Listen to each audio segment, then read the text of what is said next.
Fala aí, humilhadores, beleza? Vamos para mais uma questão aqui da UERJ. Vamos fazer uma questãozinha aqui do segundo exame de qualificação da UERJ 2003.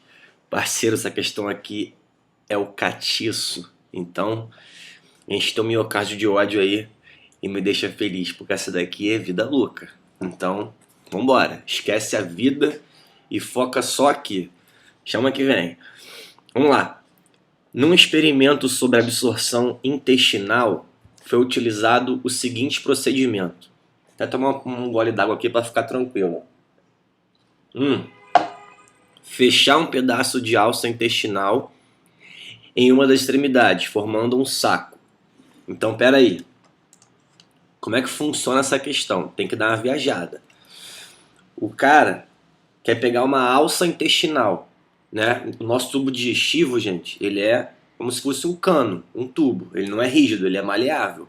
Então você tem aqui um tubo, ó, que tem um início e tem um fim. Então, de modo geral, o nosso tubo digestivo é isso. Começa na boca, né? E vai terminar onde? Lá no nosso querido e amado esfíncter anal. É claro que em cada região aqui você tem dilatação. Por exemplo, o estômago é uma dilatação do esôfago. Mas isso aí são outros detalhes. Primeira coisa que o cara fez na questão, a primeira coisa importante é o seguinte.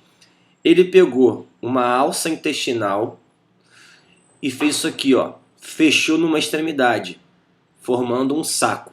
Então ele fechou aqui nessa ponta e formou tipo um saquinho de sacolé, beleza? Aqui está aberto e aqui está fechado. Show de bola? Beleza. Primeira informação importante é essa daí. Vamos lá. Virar o saco expondo a mucosa para o lado externo. Meu irmão, o que é isso? Então vamos embora. Imagina o seguinte, a gente tem aqui um tubo. O que ele fez? Ele vai pegar esse interior do tubo e vai puxar. Então ele vai inverter as faces desse saco. Como assim? Vamos imaginar que nessa região aqui interna, eu vou fazer um pouco maior aqui. Então a gente tem o saco, fundo cego. Vamos imaginar que nessa região aqui interna, a gente tem a mucosa. Eu estou fazendo aqui as velocidades, lembra disso?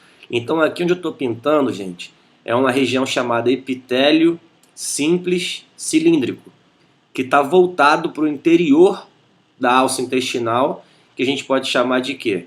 De cavidade intestinal, ou de luz intestinal, ou simplesmente lúmen. Beleza? Tá.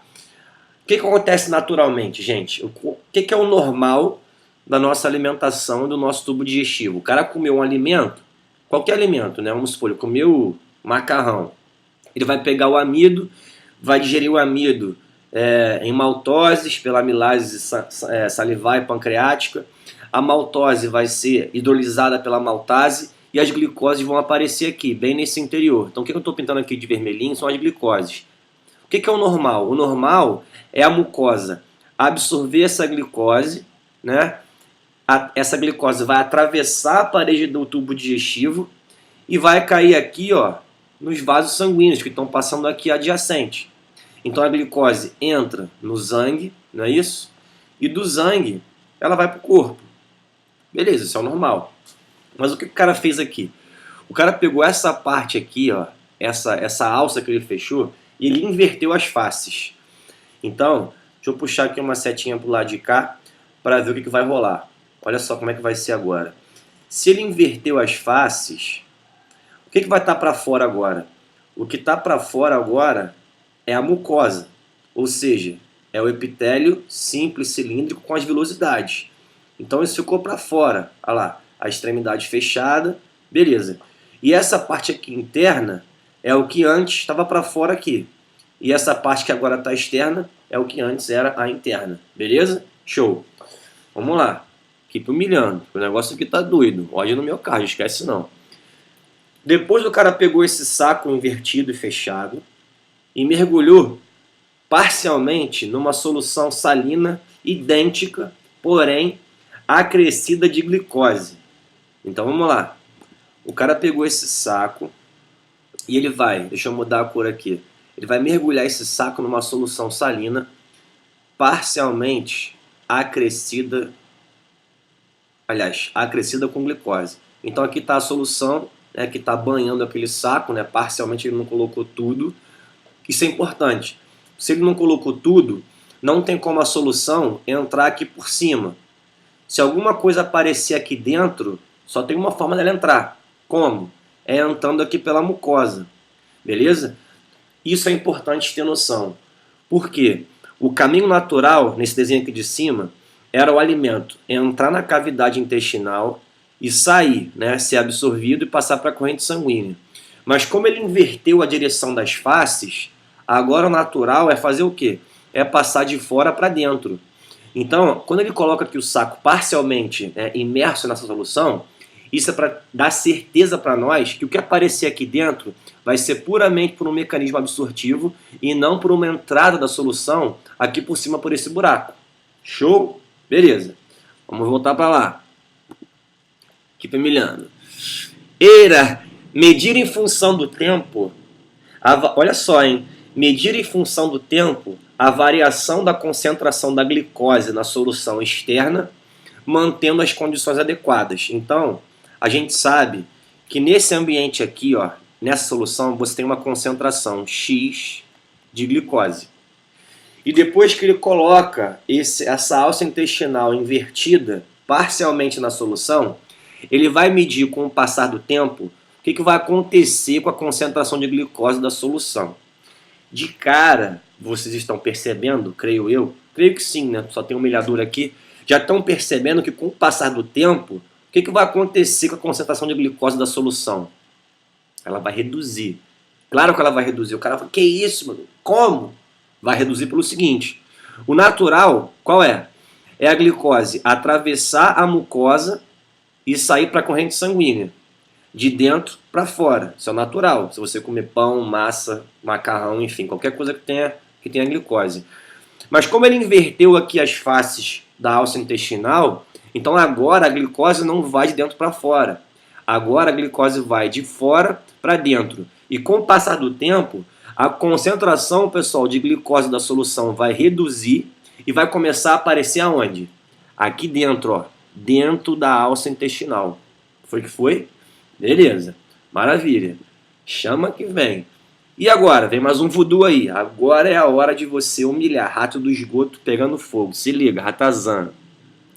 Adicionar em um certo momento T, tá até aqui no gráfico, ó, momento T. Na solução externa, cianeto de sódio. Aí o cara fala, para que ele vai colocar esse troço na solução? Aí ele fala qual é a função do cianeto. Aluno que sabe respiração celular já sabe qual é a função do cianeto, mas o cara vai explicar aqui. Um forte inibidor da cadeia respiratória mitocondrial. Agora a parada é o seguinte, meu irmão, como que eu vou relacionar a presença do cianeto, que é um inibidor da cadeia respiratória mitocondrial, com a absorção de glicose que vai acontecer da solução para o interior da alça que foi invertida? Essa é a pergunta tensa. Então vamos lá. Primeira coisa é o seguinte, cara, vocês sabem que a glicose ela é um soluto polar. E também sabem que um soluto polar, para atravessar a membrana, o processo que ele faz é um processo passivo através de uma proteína canal, ou seja, uma difusão facilitada. Só que a nossa absorção de glicose intestinal tem um mecanismo voodoo por trás. Não é uma difusão facilitada tão simples assim, não é um processo tão simples. A absorção de glicose intestinal, gente, ela é classificada como um transporte ativo secundário. Aí o cara olha assim e fala, meu irmão, que voodoo é isso? Eu falei que a questão era o catiço, eu falei que era o catiço. Então vamos embora. Bom, seguinte, o que eu vou desenhar aqui? Eu vou desenhar uma celulinha que vocês conhecem muito bem. É uma celulinha chamada enterócito, que é a célula que está presente justamente na mucosa do nosso intestino delgado.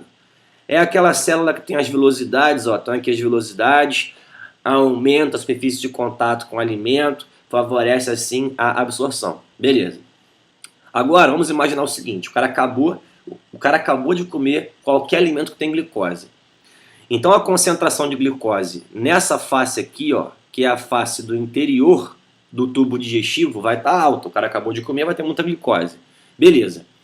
E aí, Bem nessa região aqui das velocidades, existe uma proteína, ó, existe uma proteína que se chama SGLT, sódio glicose lumen transport. A parada tá em inglês, né? Sodium glucose transport. Enfim, sódio glicose. Aí o cara fala, ué, mas calma aí, essa proteína aqui ela transporta glicose e sódio ao mesmo tempo? Pois é. Então o que vai acontecer aqui? A glicose, ela vai querer entrar para dentro da célula, claro, entrar para fora seria tenso, né? Só que ela só vai entrar se o sódio, gente, entrar junto. Então, olha o que vai acontecer aqui. Vamos escrever, meu filho. Isso. O sódio vai entrar ao mesmo tempo que a glicose entra. Só que o sódio, gente, sempre vai querer entrar aqui. Sempre. O sódio, ele vai querer muito entrar nessa célula. Sabe por quê? Porque essa célula aqui, ela sempre está com uma concentração de sódio no seu interior absurdamente baixa. Então, qualquer quantidadezinha de sódio aqui fora, na cavidade intestinal, já vai ser maior do que a do citoplasma. Então, naturalmente, o sódio vai querer entrar a favor do gradiente de concentração e nisso a glicose vai lá e entra junto.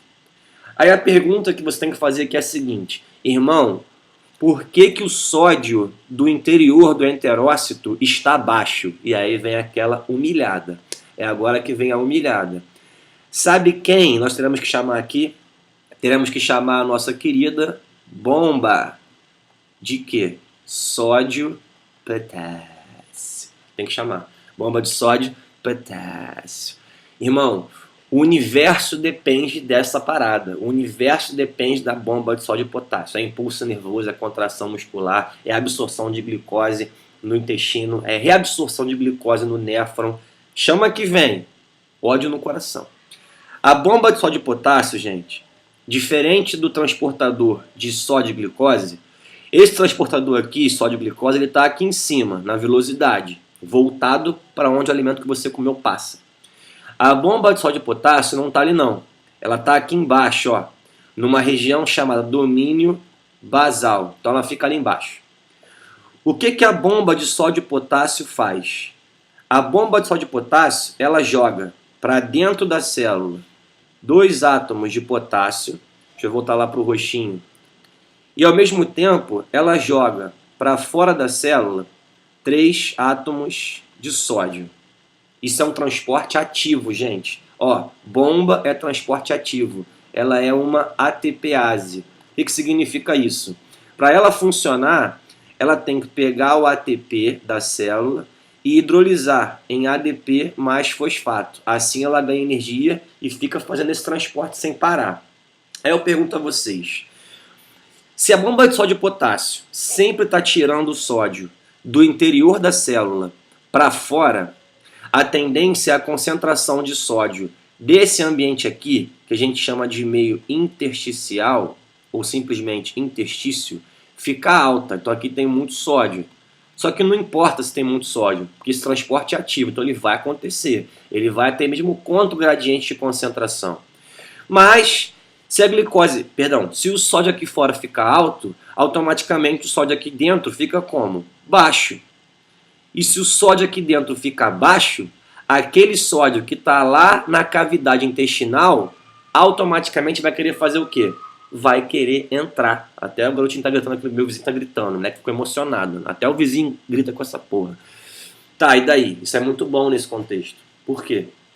Porque se o sódio, gente, está entrando ferozmente, quem ele puxa junto através do transportador chamado SGLT?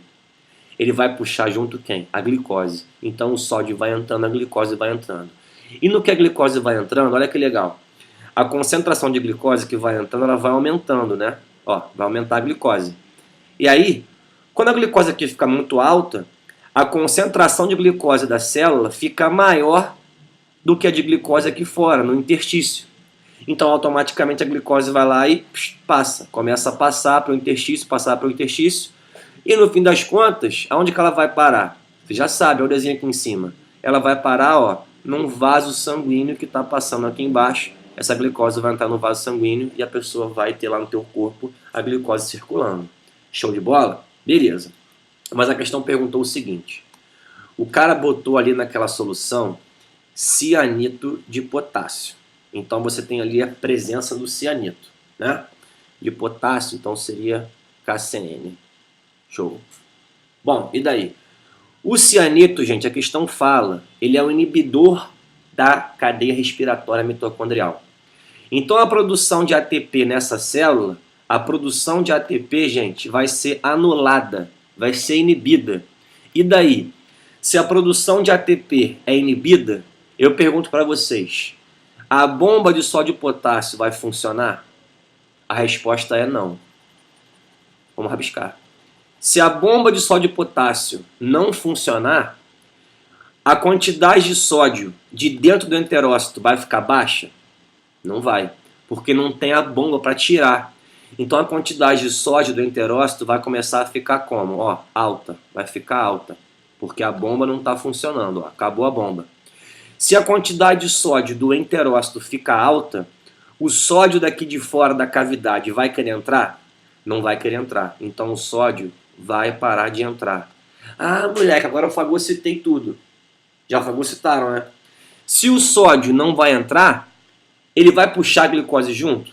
Não vai puxar. Então a glicose vai parar de entrar também e vai começar a se acumular nessa face aqui da superfície. Ou seja, na cavidade intestinal, num processo normal. Agora traz esse conceito para o esqueminha da questão. Quando o cara colocou aqui o cianito, o que vai acontecer? Vai inibir esse mecanismo, gente, de passagem de glicose da solução para o interior da alça que está invertida. Então, se a glicose para de entrar, ó, a concentração de glicose da solução vai parar de descer. Vai parar de descer e vai ficar como agora? Constante.